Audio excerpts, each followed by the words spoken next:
Magandang araw sa lahat at tatalakayin natin ang talahanayan ng espesifikasyon. Ano nga ba ang kahulugan nito, kahalagahan, halimbawa, at pwede kayong magkaroon ng pagsasanay sa inyong mga upuan dyan. Unahin natin sa kahulugan.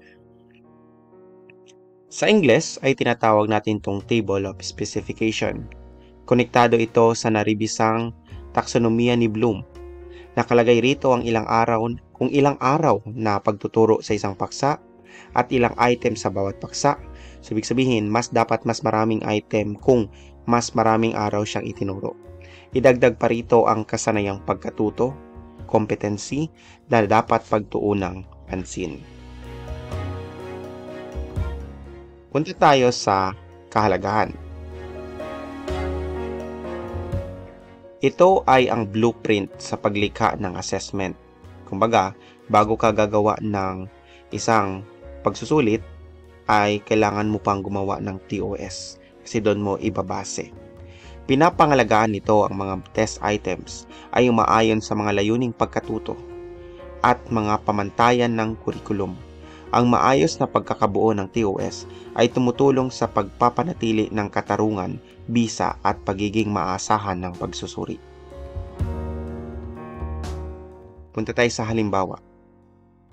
So sa ilang mga paaralan, iba-iba ng mga format sa kanilang TOS. So dito, mapapansin ninyo, dito wala siyang araw kung ilang araw siya itinuro. So itong Awiting Bayan, ito ay itinuro ng 3 araw pero hindi nalagay dito. Ang Epiko naman ay itinuro ng 2 linggo. So ibig sabihin, nararapat na mas mahaba yung oras na ginugugol dito or yung item na, pero makikita natin dito ay mas mahaba or mas marami yung item dito sa taas. Kasi nga, wala silang format ng araw o oras kailan siya or ilang araw siya itinuro o ilang oras siya itinuro. So, ganito, makikita ninyo nandito yung paksa, nandito yung subject, grade level, nandito yung anong uri siya ng pagsusulit, anong araw siya isinagot, at nandito yung competency na nanggaling mismo sa binigay ng DepEd sa curriculum guide. So, nandito lahat ang kanyang kailangang matamon ng mga estudyante. So, mayroon tayong pag-alala, pag-unawa at paglalapat, pagsusuri, paglikha o pagbuo o ebalusyon. So, yung mga item dapat mauri ninyo saan siya malagay. So, yung test 2 ng item 1 to 5 ay nasa knowledge level. Test 3, 1 to 10 nasa knowledge level.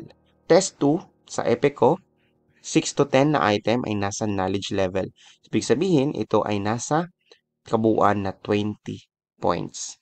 Sa pag-unawa naman, comprehension at application, test 1, 1 to 10 na mayroong 10 puntos. So, 10 puntos lahat. Dito naman, sa pagsusuri o paglikha, pagbuo ng evaluasyon, ay mayroon sa test 4, 1 to 10, 10 points. Test 3, 11 to 20, that is 10 points. So, ibig sabihin sa 10 points, 1 puntos bawat bilang lang nakalagay. So, overall, 20. So, ilan lahat?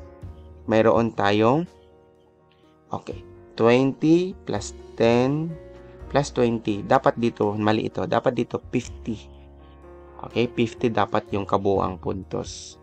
So, dito naman, 35 i-divided by mo sa total, 50 times 100, that is 70%.